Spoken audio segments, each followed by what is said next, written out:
Welcome to the deep dive. If you're feeling a bit of whiplash from just the sheer speed of change in business, especially with all the AI talk, well, you're definitely not alone. It feels like every single executive conversation circles back to it. But, how do leaders really cut through all that noise? How do they actually harness AI for like a genuine transformation? Yeah, that's the key question, isn't it? Exactly. And that's what we're diving into today. Right. So our mission for you listening is to really unpack this idea of AI-first companies. Yeah. What does that even mean practically? Yeah. Why now? Why are they popping up so fast? What do they look like? And maybe most importantly, how can any organization start moving in that direction? And we're pulling from some really fresh insights here. It's a June 2025 executive perspective designed specifically to help leaders navigate this whole AI-first future and, really turbocharge growth. So our goal really is to distill the core wisdom from this research, cut through the hype that's everywhere, and give you a clear path to understanding what genuinely creates value with AI, both now and, well, down the road. Makes sense. So, okay, let's set the stage. Right. What's really driving this urgent push to become AI first?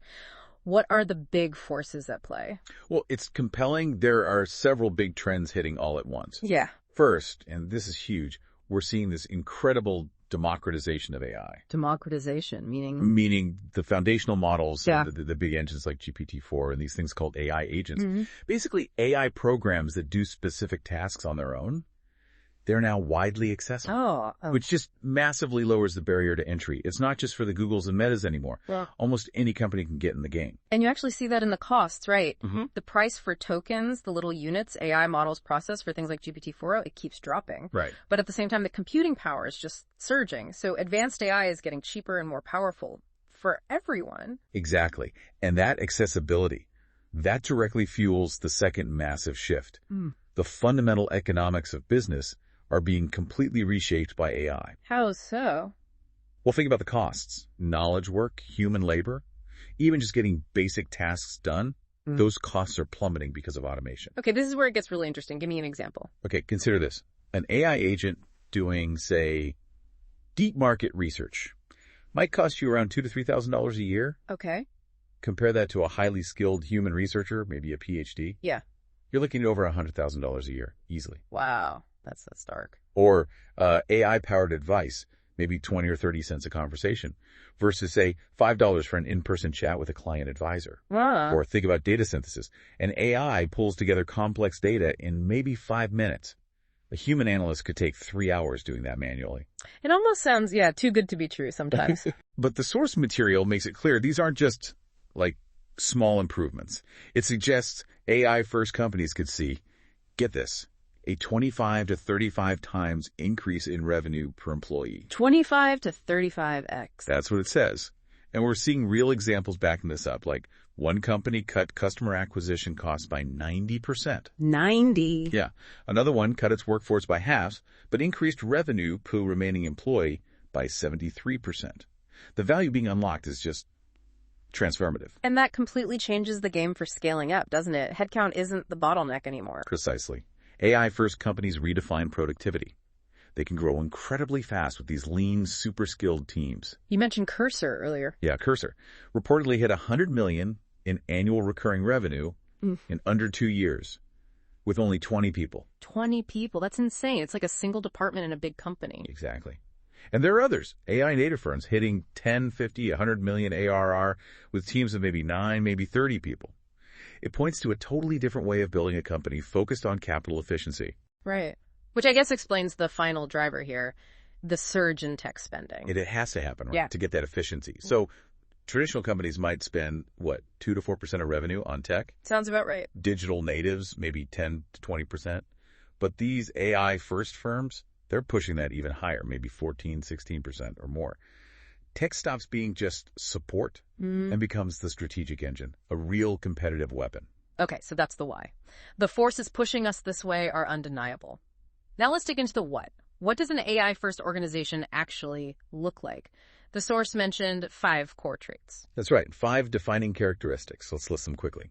A wider competitive moat, a fundamentally reshaped P&L, a decentralized tech foundation, an AI-first operating model, and then specialized, scalable talent. Got it. And these aren't just tweaks, you know. These traits, taken together, they fundamentally change how a company competes, how it makes money, how it operates. Okay, let's break them down. First one, a wider competitive moat. How does AI change what gives a company a lasting edge? What gets more important? And what fades away? Good question. So what becomes more critical? Brand trust. Hugely important when AI can generate so much believable, maybe even fake content. Right, authenticity matters more. Exactly. Direct customer relationships, too, because AI can commoditize a lot of basic advice. Owning your own IP patents, trademarks becomes vital as AI lowers innovation barriers. Data. Oh, yes. Exclusive, high-quality, diverse data. That's gold. It fuels better AI models that nobody else can easily copy. And crucially, attracting and keeping top AI-fluent talent. That shifts from nice-to-have to absolute necessity. Okay, so if that's the new gold, what's losing its shine? What becomes less important strategically? Well, sheer operational scale, especially large back-office functions. Yeah. That becomes less of an advantage, maybe even a burden. Because AI can automate so much. Right. Same for large physical customer service teams. AI agents can handle a lot of that. Diffused expertise across huge teams. Less valuable when AI can quickly gather and apply knowledge everywhere. And expensive. Manual content creation, that gets disrupted too. AI makes content generation way cheaper, almost a commodity in some cases. That's a huge shift in priorities, and I can see how that feeds directly into the second trait, the reshaped P&L model. How does this actually hit the financials? It's not just trimming the edges, is it? No, absolutely not. It's a fundamental reshaping. The source projects something like a 25 to 45% drop in labor spending. Wow. As AI takes over more people-driven processes. But, and this is key, at the same time, you see tech spending potentially doubling, maybe a 1 to 2x increase. So less on people, much more on tech. Exactly. But it's not just cost cutting. It's a strategic reallocation. You free up huge amounts from traditional labor costs and you pour that into AI-driven innovation, product development, going after new markets. Can you give an example, like for a specific industry? Sure. Think retail banking. The analysis shows operations and corporate costs going down significantly, while tech spending and marketing sales spending go up. The net result, a healthier operating margin, with resources shifted towards growth. Same idea for consumer packaged goods, unlock value from old cost structures, reinvest in growth priorities. That implies a pretty massive change for the IT department, right? Which I guess connects to the third trait, a decentralized tech foundation. How does IT's role change? You mentioned becoming a frame provider. Yeah, that's a great way to put it. IT shifts from being the central owner of all tech to providing the essential frame. The frame. Meaning they maintain the core infrastructure, the data foundations, the APIs, and critically the cybersecurity. A strong, secure backbone. Okay. But then the individual business units get a lot more autonomy. They can design and deploy their own AI solutions tailored to their specific needs using that common frame IT provides. Much faster, much more agile. So IT owns the core stuff, infrastructure, data, security. Right. And the business units own the AI layer and the smart business layer built on top, where the actual value gets created day to day. It becomes much more of a partnership. Innovation happens at the edges, closer to the customer. That level of decentralization and speed, it must completely change how work actually gets done. Which brings us to the fourth trait, the AI-first operating model. How does AI really rewire the organization? It's a fundamental rewiring. Contrast it with, say, a digitally enhanced model. There, people are still the main drivers, and AI is sort of an add-on tool, an incremental help. Okay.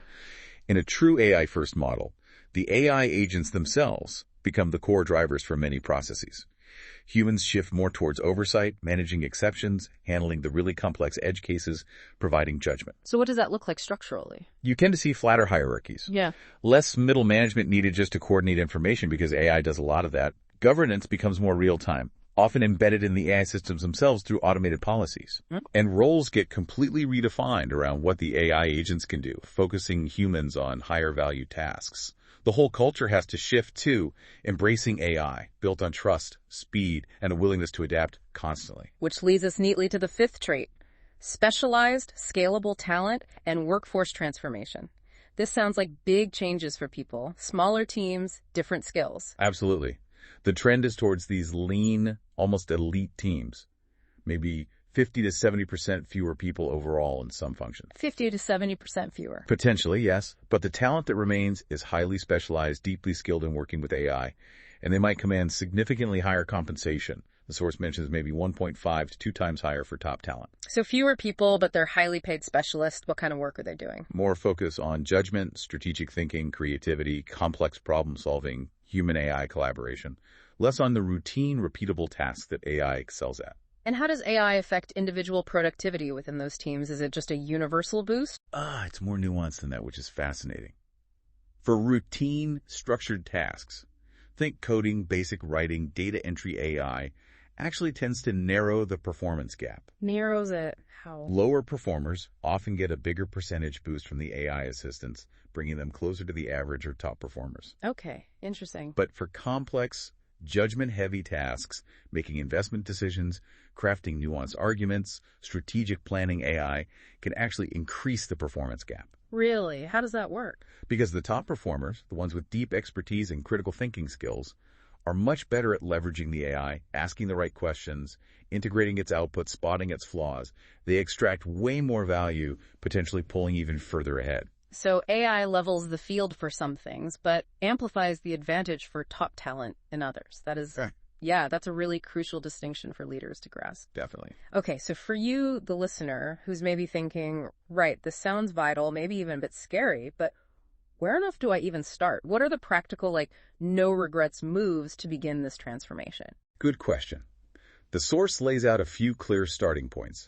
First, make sure it's a business-led AI agenda. Meaning? Meaning, you need to define tangible business outcomes you want AI to achieve. What problems are you solving? What opportunities are you chasing? And the business leaders, not just IT, need to own that agenda. It's strategic, not just tech. Right. Makes sense. What else?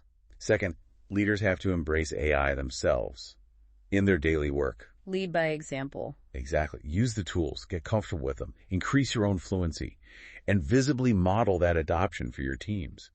It sets the tone. It shows that it's okay to experiment, maybe even fail sometimes, learn and adapt. If the leaders aren't visibly trying this stuff, why would anyone else? Good point. Don't just talk the talk. Third, anticipate the workforce impact. Early. Yeah. Start identifying now where roles are likely to shift, what skills will be needed, which ones might become obsolete, and then develop a clear strategy to upskill and reskill your people so they can work effectively alongside AI. It's about evolution, not just replacement. Okay.